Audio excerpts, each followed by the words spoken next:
तो आज की वीडियो में हम लोग बात करेंगे सिंक्रोनस मशीन की। कौन सी सिंक्रोनस मशीन? तो 3 फेज सिंक्रोनस मशीन। एक होती है सिंगल फेज और एक होती है 3 फेज। अब देखो सिंक्रोनस मशीन में कौन कौन सी मोटर आ जाएंगी। एक तो मोटर हो जाएगी मतलब सिंक्रोनस मोटर हो जाएगी और एक हो जाएगी सिंक्रोनस जनरेटर। दोनों के बारे में पढ़ना है। तो अगर हम लोग सिंपल सी बात करें जनरलाइज फॉर्म में, चाहे जनरेटर हो चाहे मोटर हो, सिंक्रोनस में कौन सी 3 फेज सिंक्रोनस में। तो इसमें होता क्या है जनरलाइज, सबसे पहले तो इसमें एक कंस्ट्रक्शन से क्वेश्चन पूछे जाते हैं। कंस्ट्रक्शन से क्वेश्चन क्या पूछा जाता है कि सिंक्रोनस मोटर की स्टेटर में कौन सी वाइंडिंग की जाती है, रोटर में कौन सी वाइंडिंग की जाती है। सबसे इंपॉर्टेंट क्वेश्चन रिवीजन कर रहे हैं तो जल्दी जल्दी करेंगे, ठीक है। तो इसमें क्या होता है, स्टेटर पे क्या होता है, इसमें फील्ड वाइंडिंग की जगह आर्मेचर वाइंडिंग की जाती है। कौन सी वाइंडिंग की जाती है? आर्मेचर वाइंडिंग, ठीक है। और रोटर में कौन सी वाइंडिंग की जाती है? रोटर में फील्ड वाइंडिंग की जाती है, ठीक है। ये कहानी होती है किसमें? सिंक्रोनस मोटर में। ऐसा क्यों? देखो अभी तक जितनी मोटर है, जैसे कि चाहे डीसी मशीन ले लो आप, चाहे 3 फेज इंडक्शन मशीन ले लो और चाहे अपनी सिंगल फेज ले लो, तो यहाँ पर क्या होता था, हम लोग जनरली स्टेटर पे फील्ड वाइंडिंग रखते थे जो कि फील्ड को फ्लक्स प्रोड्यूस कराती थी। लेकिन यहाँ पर हम लोग आर्मेचर वाइंडिंग रख रहे हैं, ठीक है। अब इसी से क्वेश्चन पूछा जाता है। क्वेश्चन कैसे पूछा जाता है? स्टेटमेंट एंड कंक्लूजन के रूप में पूछा जाता है कि हम स्टेटर पे आर्मेचर वाइंडिंग क्यों रखते हैं और क्या फ़ायदा होता है इससे। तो पहला पहला जो एडवांटेज है, एडवांटेज लिखते रहे हम यहाँ पे। एडवांटेज क्या क्या है, ठीक है। पहला एडवांटेज क्या है कि हम जानते हैं आर्मेचर वाइंडिंग क्या होती है, ज़्यादा हैवी होती है, उसे ज़्यादा लोड कैरी करना है। जबकि रोटर वाइंडिंग क्या होती है, मतलब फील्ड वाइंडिंग जो होती है वो स्मॉल, मतलब कि उसे स्मॉल करंट कैरी करना होता है। क्यों? क्योंकि उसका काम सिर्फ और सिर्फ फील्ड फ्लक्स को प्रोड्यूस करना है। तो भारी कौन सी होती है? आर्मेचर वाइंडिंग ज़्यादा वेट होता है और फील्ड वाइंडिंग का कम वेट होता है। तो अब वेट वाली चीज़ पे क्या होगा, अगर वेट वाली चीज़ अगर हम रखेंगे किसी मैकेनिज्म पे जो घूमने हो, यानी रोटर है, जैसे घूमना है रोटर को, उसी पर आर्मेचर वाइंडिंग रख देंगे हम लोग, तो क्या होगा, वो डिफिकल्टी पैदा होगी। जबकि अगर स्टेटर पर रखेंगे तो कोई बात ही नहीं है, क्योंकि फील्ड वाइंडिंग घूम रही है हमारी। आर्मेचर वाइंडिंग तो एज इट इज जैसी है वैसी रखिए, स्ट्रेट है, ठीक है। तो उससे फायदा क्या होगा कि रोटेटिंग जो लॉस होते हैं, रोटर लॉस जो होते हैं, फिर रोटेटिंग मैकेनिज्म जो होता है, उसमें जो होने वाले हैं जैसे कि विंडेज एंड फ्रिक्शन लॉस कहीं ना कहीं किसी न किसी अमाउंट में घट जाएंगे, ठीक है। दूसरा फायदा ये है कि हम लोग जो कूलिंग करते हैं, जैसे रोटर में हम लोग क्या करते हैं, कूलिंग करते हैं, तो कूलिंग में आसानी पड़ जाती है। क्योंकि कूलिंग हम लोग किसी लिए करते हैं, आर्मेचर वाइंडिंग में जो ईएमएफ इंड्यूस हो रहा है उसकी वजह से हीट उत्पन्न होती है, तो कूलिंग में आसानी हो जाती है। तो पहला तो क्या हमारे पास कूलिंग में आसानी होती है, ठीक है। दूसरा वेट हमारा जो है, यानी जो रोटर है, रोटर की स्पीड बढ़ जाती है। तो रोटर की स्पीड बढ़ा सकते हैं, क्यों? क्योंकि भाई साहब उसमें सिर्फ और सिर्फ फील्ड वाइंडिंग है, और फील्ड वाइंडिंग क्या कर सकती है, कम अमाउंट, मतलब कि कम लेस हेवी होती है, यानी कि कम हैवी होती है, तो वो घूम सकती है। तीसरा हमारे पास ऑप्शन क्या है कि हम क्या देख सकते हैं, देखो एक तो कूलिंग हो गई, ठीक है। दूसरा स्पीड अच्छी खासी बढ़ जाती है रोटर की। और तीसरा ये है कि कूलिंग के साथ साथ हमारे पास हाँ, जो प्लेसमेंट होता है ना, कि हम एक तरीके से कह सकते हैं मेंटेनेंस, मेंटेनेंस ईजी रहता है, मेंटेनेंस ईजी रहता है। जाहिर सी बात है, अगर हम कूलिंग पहले हमें रोटर तक कूलिंग करनी थी, जैसे कि हम लोग कूलिंग कैसे करते हैं, मान लो ऑयल डालना है तो रोटर में स्टेटर खोलना पड़ेगा, ऑयल डालना पड़ेगा। लेकिन अब स्टेटर पर ही हमारे पास मेन बाइंडिंग है, तो हम लोग ऊपर से ही ऑयल डाल देंगे, यानी ईजी हो जाएगा, मेंटेनेंस ईजी हो जाएगा, ठीक है। अब उसके बाद हम लोग बात करते हैं किसकी, सिंक्रोनस मोटर, ठीक है। अब पूछा जाता है सिंक्रोनस मोटर सेल्फ स्टार्ट है या नहीं। तो पहला क्वेश्चन तो ये पूछा था सेल्फ स्टार्ट है या नहीं, तो आंसर होगा सेल्फ स्टार्ट नहीं है। फिर जवाब होगा क्यों नहीं है, वाई नॉट सेल्फ स्टार्ट, ठीक है। तो उसके लिए थोड़ी सी वर्किंग समझनी पड़ेगी। वर्किंग क्या है? वर्किंग ये है, हमने क्या किया, फील्ड बाइंडिंग थी, ठीक है, कहाँ पर, रोटर पे। तो वो तो क्या बना रही होगी, नॉर्थ और साउथ पोल बना रही होगी, ठीक है। नॉर्थ और साउथ पोल बन रहा होगा फील्ड बाइंडिंग पे, ठीक है। हमने क्या कर दिया, इसे डीसी एक्साइटेशन दे दिया। हाँ समझ लो, एक और अच्छी बात है कि अगर हमने इसकी फील्ड बाइंडिंग जो है, कहाँ है फील्ड बाइंडिंग, ये इसे कौन सा एक्साइटेशन देते हैं, तो इसे डीसी एक्साइटेशन देते हैं। कौन सा? DC excitation. एक्साइटेशन का मतलब होता है सप्लाई। आर्मेचर वाइंडिंग को एसी एक्साइटेशन देते हैं। कौन सा? एसी, ठीक है। इसी कारण से हम लोग डबली एक्साइटेड बोलते हैं। क्या बोलते हैं? डबली एक्साइटर मशीन भी बोलते हैं, यानी कि दो तरफ से एक्साइटेशन दे रहे हैं हम लोग, ठीक है।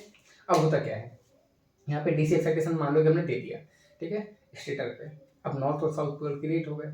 जब नॉर्थ और साउथ पोल क्रिएट हो गए तो अब हमें क्या करना है, एसी सप्लाई देना है। कहाँ पर, स्टेटर पे। कहना सर दो नहीं, डीसी सप्लाई हम लोग ने पहले दे दी थी, रेजिडुअल मैग्नेटिज्म से नॉर्थ और साउथ बना हुआ था। अब हमें एसी सप्लाई देना है। कहाँ पे, स्टेटर पे। और जैसे ही हमने एसी सप्लाई दी स्टेटर पे तो उसमें क्या होगा, क्योंकि 3 फेस वाइंडिंग है, एसी सप्लाई दी है, इंडक्शन मोटर की तरह इसमें भी एक आरएमएफ प्रोड्यूस हो जाएगा। आरएमएफ यानी कि रोटेटिंग मैग्नेटिक फील्ड। और इसकी स्पीड क्या रहती है, एनएस रहती है। इसकी स्पीड क्या रहती है, एनएस, यानी कि सिंक्रोनस स्पीड रहती है। और अगर 2 पोल की मशीन है तो सिंक्रोनस स्पीड कितनी हो जाएगी अपने पास, लगभग 3000 आरपीएम हो जाएगी। यानी कि सिंक्रोनस मोटर के स्टेटर में एक मैग्नेटिक फील्ड दौड़ रहा, कौन सा, आरएमएफ, कितनी स्पीड से, 3000 आरपीएम से। और रोटर रुका हुआ है, कौन सा, नॉर्थ और साउथ पोल। अब भैया रोटर नॉर्थ और साउथ पोल पे रुका हुआ है और ये घूम रहा है, तो रोटर क्या करना का चाहेगा कि जो रोटर है हमारे पास वो इस मैग्नेटिक फील्ड के साथ अट्रैक्ट होना चाहेगा। अट्रैक्ट होना चाहेगा मतलब कहने का क्या चाहेगा सर, कहने का मतलब ये है कि आरएमएफ क्या करेगा, रोटर को कट तो कर नहीं पाएगा। क्यों, रोटर के पास कंडक्टर नहीं है। रोटर पर हमने फील्ड वाइंडिंग लपेटी थी लेकिन उसमें एक्साइटेशन अब दिया नहीं है। ठीक है, अब क्या है, ये बहुत स्पीड से घूम रहा है, कौन, आरएमएफ। और नॉर्थ और जो साउथ पोल हैं वो हमारे पास फिक्स हैं। नॉर्थ जैसे ही पकड़ने की कोशिश करता है किसको, आरएमएफ को, आरएमएफ के साउथ पोल को पकड़ने की कोशिश करता है, आरएमएफ आगे निकल जाता है। साउथ पोल की कोशिश करता है, आरएमएफ आगे निकल जाता है। 3000 आरपीएम से घूम रहा है तो ये पकड़ नहीं पाता है। तो यानी कि ये सेल्फ स्टार्ट नहीं हो पाता है। तो सेल्फ स्टार्ट बनाने के लिए हमें क्या करना पड़ेगा, तो हम लोग 2-3 मेथड यूज़ करते हैं सेल्फ स्टार्ट बनाने के लिए। पहला तो क्या करते हैं हम लोग, एक चीज़ ये घूम रही है बहुत फास्ट, ठीक है, ये फास्ट घूम रही है बहुत फास्ट, कौन सा फील्ड हमारे पास, आरएमएफ। और ये रोटर बेचारा सीधा खड़ा है, वो घूम रहा है, वो पकड़ने की कोशिश कर रहा है, पकड़ ही नहीं पा रहा। तो हम लोग क्या करेंगे, या तो ऐसे भी घुमा दें, यहाँ पर रोटर घुमा रहा। तो पहला तो हम लोग क्या कर सकते हैं, पहले हम लोग क्या कर सकते हैं, bye rotating rotor from external, मतलब कोई भी एक्सटर्नल डिवाइस हम लोग क्या कर सकते हैं, रोटेट करा सकते हैं। दूसरा क्या है, अब इसमें एक्सटर्नल में ज़्यादा से ज़्यादा तुम लोग क्या कर सकते हो, हम लोग क्या कर सकते हैं एक्सटर्नल में, आप हाथ से तो घुमाओगे नहीं, तो हम लोग कोई भी छोटी मोटर यानी कि पॉनी मोटर लगा देते हैं। पॉनी मोटर का मतलब ये है कोई भी इंडक्शन मोटर जो कि स्मॉल रेटिंग की हो, उसे पॉनी मोटर बोलते हैं हम लोग। ठीक है, दूसरा कैसा कर सकते हैं हम लोग, डैम्पर बार लगा सकते हैं, डैम्पर बाइंडिंग यूज कर सकते हैं, डैम्पर बार या डैम्पर बाइंडिंग यूज कर सकते हैं। डैम्पर बार या डैम्पर बाइंडिंग से क्या होगा, जैसे ही हमने डैम्पर बार रोटर में फिक्स किए, अब आरएमएफ क्या होगा, उन डैम्पर बाइंडिंग से क्या होगा, कट होगा। आरएमएफ अल्टरनेटिव नेचर का है, सिंक्रोनस स्पीड से घूम रहा है, हर बार अपनी डायरेक्शन चेंज कर रहा है, हर पल पल पे, इंस्टेंट पे। अब आरएमएफ कट होगा किससे, डैम्पर बार या डैम्पर बाइंडिंग से, तो उसमें ईएमएफ इंड्यूस होगा, ईएमएफ इंड्यूस होगा तो करंट फ्लो होगी, करंट फ्लो होगी तो कौन आ जाएंगे, लेंज लॉ आ जाएंगे। और लेंज ये कहेंगे आरएमएफ कट कर रहा है तुम भी उसी डायरेक्शन में घूमने लगो। और हमारा यही तो काम था कि थोड़ा सा घूमने लगे, ये घूम रहा है बहुत तेजी में, थोड़े सा घूमने लगेगी, जाके ये पकड़ लेंगे, और जैसे पकड़ लेंगे इन दोनों के बीच में क्या हो जाएगा, मैग्नेटिज्म हो जाएगा। जहाँ जहाँ आरएमएफ वहाँ वहाँ रोटर, जहाँ जहाँ आरएमएफ वहाँ वहाँ रोटर। 3000 आरपीएम से आरएमएफ तो 3000 आरपीएम से रोटर, 3000 आरपीएम से आरएमएफ तो 3000 आरपीएम से रोटर। तो हमने 3 चीज़ें पढ़ी, क्या क्या पढ़ी, सिंक्रोनस मोटर के स्टेटर में कौन सी वाइंडिंग होती है, आर्मेचर वाइंडिंग। और कौन सा एक्साइटेशन होता है, एसी एक्साइटेशन।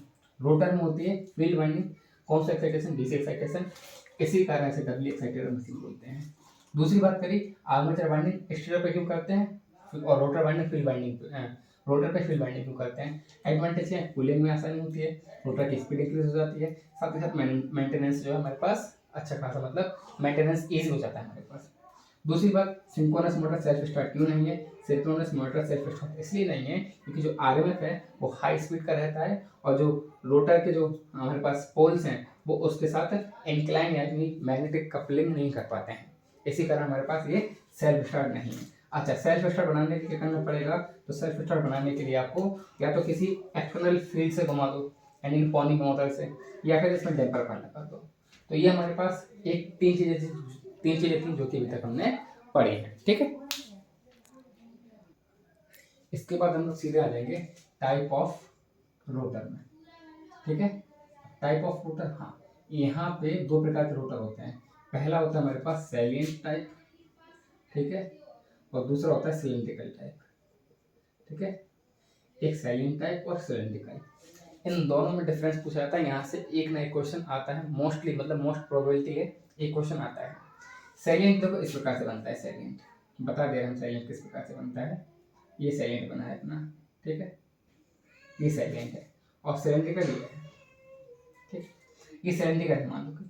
सैलिएंट में क्या होता है देखो आप देख रहे होगे यहाँ पे एयर गैप ज़्यादा है, यहाँ पे कम है, तो नॉन यूनिफॉर्म एयर गैप, पहला gap non uniform air gap, ठीक है, किसमें, सैलिएंट में। दूसरी बात इसकी एक्सियल लेंथ ज़्यादा होती है, एक्सियल लेंथ बताइए इसकी ज़्यादा होगी या कम होगी। तीसरी बात इसके डायमीटर, डायमीटर कम होगा या ज़्यादा होगा। चौथी बात इसकी स्पीड कैसी होगी, कम होगी या ज़्यादा होगी। ये 3-4 पॉइंट जो कि काफ़ी इंपॉर्टेंट है, जो कि पूछे जाते हैं। तो एक्सियल लेंथ और डायमीटर में सबसे ज़्यादा कन्फ्यूजन होता है। तो डायमीटर देख लो यहाँ से लेके यहाँ तक की डायमीटर होगा इसका, तो डायमीटर इसका ज़्यादा होता, एक्सियल लेंथ कम होती एज कम्पेयर टू कहाँ पर, सिलेंड्रिकल। अब जब डायमीटर ज़्यादा है, नॉन यूनिफॉर्म एयर गैप है, अगर तेजी से चलाएंगे तो इसके पंख टूट जाएंगे, यानी कि स्पीड इसकी लो होती। इसी कारण से हम लोग कहाँ पर यूज़ करते हैं, हाइड्रो पावर प्लांट में। कहाँ पर, हाइड्रो पावर प्लांट में, ठीक है। और इसका जस्ट उल्टा, यानी कि इसमें यूनिफॉर्म एयर गैप हो जाएगा, एक्सियल लेंथ कम हो जाएगी, एक्सियल लेंथ ज़्यादा हो जाएगी, डायमीटर कम हो जाएगा, स्पीड इसकी ज़्यादा हो जाएगी। इसे कहाँ यूज़ करते हैं हम लोग, थर्मल पावर प्लांट या फिर टर्बो जनरेटर में। टर्बो जनरेटर एक टर्म्स होता है, यानी कि हम अल्टरनेटर को मान के चलते हैं टर्बो जनरेटर, जो कि हाई स्पीड के रहते हैं, तो वहाँ पर इसका यूज़ करते हैं। तो ये इसके बाद हमको सबसे इम्पोर्टेंट चीज़ें जो पढ़नी है वो क्या क्या है देखो। सबसे पहले है हमारे पास आर्मेचर रिएक्शन, वो डायरेक्ट हम देखो रिवीजन कर रहे हैं, डायरेक्ट बता रहे हैं। अगर वो पूछे यूनिटी पावर फैक्टर पे सिंक्रोनस जनरेटर में आर्मेचर रिएक्शन क्या होगी, क्रॉस मैग्नेटाइज। अब चाहे सिंक्रोनस जनरेटर हो चाहे सिंक्रोनस मोटर हो, दोनों में ही क्रॉस मैग्नेटाइजिंग क्या होगी, आर्मेचर रिएक्शन होगी। आर्मेचर रिएक्शन होती क्या है, मैन फ्लक्स यानी कि आर्मेचर फ्लक्स का फील्ड फ्लक्स पे जो प्रभाव डाला गया होता है, ये आर्मेचर फ्लक्स क्या करता है, फील्ड फ्लक्स को या तो डिस्टॉर्ट करता है या फिर डीमैग्नेटाइज या मैग्नेटाइज करता है, ठीक है। तो जो प्रभाव डाला गया उसी को हम लोग आर्मेचर रिएक्शन बोलते हैं। सिंक्रोनस जनरेटर में भी होती है, सिंक्रोनस मोटर में भी होती है। सिंक्रोनस जनरेटर में किस पावर फैक्टर पे कैसी होती है वो ये बताया गया है। यूनिटी पावर फैक्टर पे cross magnetize, zero lagging power factor पे यानी कि phi equal to 90 degree lag पे, क्या बोला हमने, phi equal to 90 degree lag पर क्या होगी, डीमैग्नेटाइज होगी। और 90 डिग्री लीड या फिर जीरो लीड पावर फैक्टर पे मैग्नेटाइज होगी। अब किसी भी पावर फैक्टर पे लैगिंग होना चाहिए अगर पूछ ले तो पार्शियली डीमैग्नेटाइज और पार्शियली क्रॉस मैग्नेटाइज। अगर लीडिंग पे पूछ ले तो पार्शियली मैग्नेटाइज और पार्शियली क्रॉस मैग्नेटाइज। ये आपको याद रखना है, इसका जस्ट उल्टा कर दो तो सिंक्रोनस मोटर में आ जाएगा, ये याद रखना है टेक्निक। उसके बाद जो सबसे इंपॉर्टेंट चीज़ है वो है हमारे पास वोल्टेज रेगुलेशन। वोल्टेज रेगुलेशन के पास 5 मेथड होते हैं जिन्हें हम लोग बोलते हैं, पहला मैप से, ये ट्रिक है। मैप से मतलब एम मतलब होता है एमएमएफ मेथड, ए मतलब होता है अमेरिकन स्टैंडर्ड मेथड, पी मतलब होता है पोर्ट्रियर ट्रायंगल मेथड या फिर पावर फैक्टर मेथड, ठीक है। एस मतलब होता है सिंक्रोनस इम्पीडेंस मेथड या सिंक्रोनस ईएमएफ मेथड, और ई सिंक्रोनस या सैचुरेटेड ईएमएफ मेथड क्या होता है, सैचुरेटेड ईएमएफ मेथड होता है, और ई मतलब होता है ईएमएफ मेथड, ठीक है। ये 5 मेथड है। 5 में से जो पोर्ट्रियर ट्रायंगल मेथड होता है या फिर पावर फैक्टर मेथड होता है वो सबसे एक्यूरेट माना जाता है, सबसे एक्यूरेट माना जाता है। ये एम मतलब क्या होता है हमारे पास बताया भी हमने, एम मतलब क्या होता है हमारे पास, इस मेथड को जो बोलते हैं हम लोग वो बोलते हैं ऑप्टिमिस्टिक मेथड। क्या बोलते हैं, ऑप्टिमिस्टिक। ऑप्टिमिस्टिक मतलब होता है आशावादी। तो इसमें देखो वोल्टेज रेगुलेशन इस मेथड में कम मिलता है, इसलिए हम लोग इसमें आशा लगा लेते हैं, इसी कारण से हम लोग बोलते हैं ऑप्टिमिस्टिक मेथड। जो ईएमएफ मेथड है इसे बोलते हैं पैसिमिस्टिक मेथड। क्या बोलते हैं, पैसिमिस्टिक मेथड, क्योंकि इसमें जितना एक्चुअल में हुआ होता है ना उससे ज़्यादा होता है, इसी कारण से हम लोग निराशावादी यानी कि पैसिमिस्टिक मेथड बोलते हैं, ठीक है। तो ये मेथड से आपसे क्वेश्चन पूछा जाता है, नाम बदल बदल के देगा।